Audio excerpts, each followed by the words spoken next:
Hello everybody, I hope everyone is healthy and safe, and if you are stuck indoors, if you are social distancing or quarantined even to that extreme, what are you doing to pass the time? I know it's been a topic that's been talked about a lot, especially if you're not someone who has a job that you can work from home and you're just kind of at home a lot. What have you been doing to pass the time? Luckily for me, I've been doing a lot of eBay, trying to put up a ton of listings and selling stuff like crazy and going through a lot of that. And I've also been kind of watching things on TV as I'm doing eBay for hours and hours, and then I also realized I haven't done a what I've been playing lately video in a while, so I wanted to talk about what I've been watching lately and what I have been playing as far as video games recently.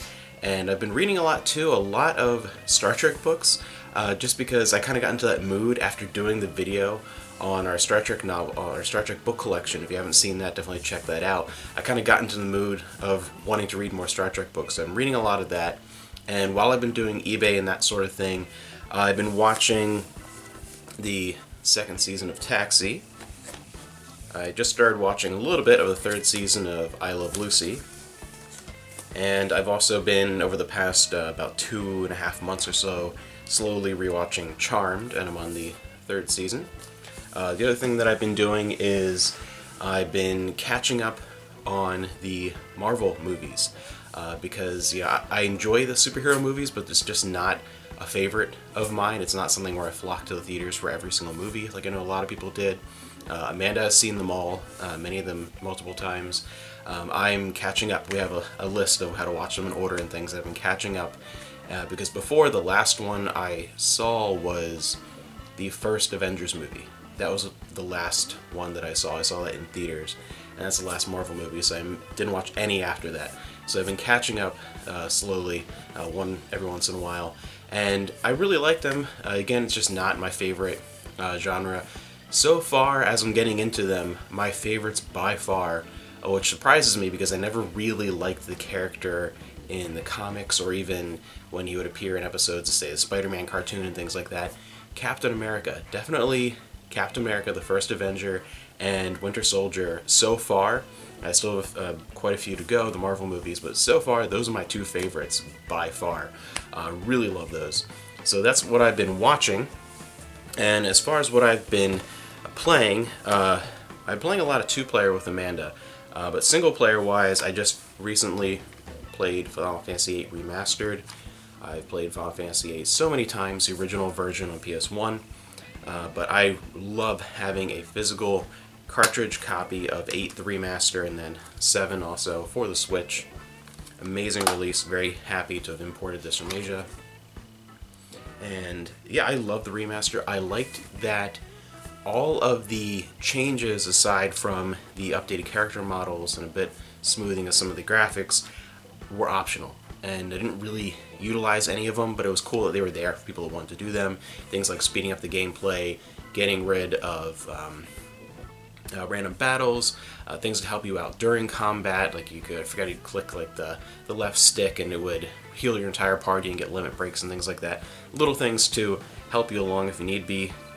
Cool to have those options. I didn't really use them, but this is probably my favorite version now over the original PS1 because those were optional. I didn't have to use any of them, so it's really just the PS1 version of the game that I played so many times with slightly updated character models that look a little smoother. You can see the details a little more clearly, especially with like facial expressions and things like that, and the environments and everything have a little bit more of a smoothed out feel to them, but nothing too extreme. It just looks like a nicer appearing version of the original on PS1. I really enjoyed being able to play it on handheld and on the projector. And multiplayer, as I said, we've been playing a lot. I really enjoy playing games local co-op with my friends and things like that. I miss doing that a lot.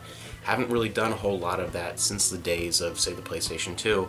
But lately, Amanda and I have been finding some stuff on the PS4 to play, and we have been playing Tekken 7, which she got on a recommendation from someone at work who's a big fan of Tekken, and I was a big fan of Tekken. I loved Tekken all the way through 5, especially Tekken Tag Tournament on PS2 and 3 on PS1.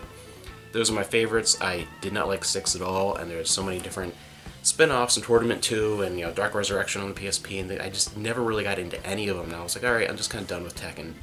I like 1 through 5 and have them all. Play them over again. But Tekken 7 is definitely a bit of a return to form. I still don't like it as much as those older titles, but I really do like it, and I like it a lot more than any of the other newer Tekken games since 5, since the PlayStation 2. But I really enjoy playing this 2-player, and this is probably the best story mode ever in the series. It really has some great single-player content, really cool, interesting, fleshed-out story mode. The one thing that, like, Amanda and I are playing through that together, and the only problem is that neither of us are very good with Heihachi, and you hear him through a lot of it. So that was the one issue when it came to some of the bosses and things like that. But it's the most fleshed out single player like story mode ever. Arcade mode is great. I love just playing versus and things like that with Amanda. So great game, definitely my favorite of all the modern Tekkens. We just started playing a few days ago the Zombie Vikings Ragnarok edition, and we are almost done with it. We're actually going to sit down tomorrow morning probably and finish it up in like an hour or two. We're almost done. And great indie game, very enjoyable. This is one that I think I was reminded the most gameplay-wise and just the general feeling of it of Gauntlet Legends on in the arcade, Dreamcast, PS1, and 64. That is what it reminded me of the most, sitting down with 2 to 4 friends and playing Gauntlet Legends. That's what this reminded me of.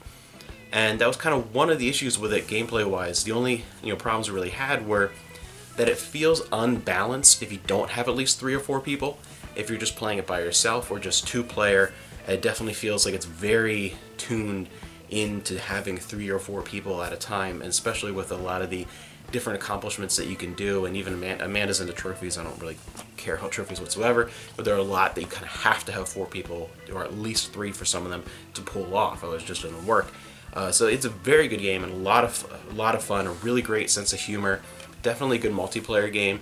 So we've been playing it 2 players. So it's definitely doable 2-player, but it really feels designed for 3 or 4 people. Definitely the full party of 4 for the 4 characters, I think, would be the best experience. So if you're able to do that, yourself and like 3 friends or whatever, that's definitely going to be the best experience with that game. But it is a lot of fun, and we picked this up for I think like $5 or whatever when we found it.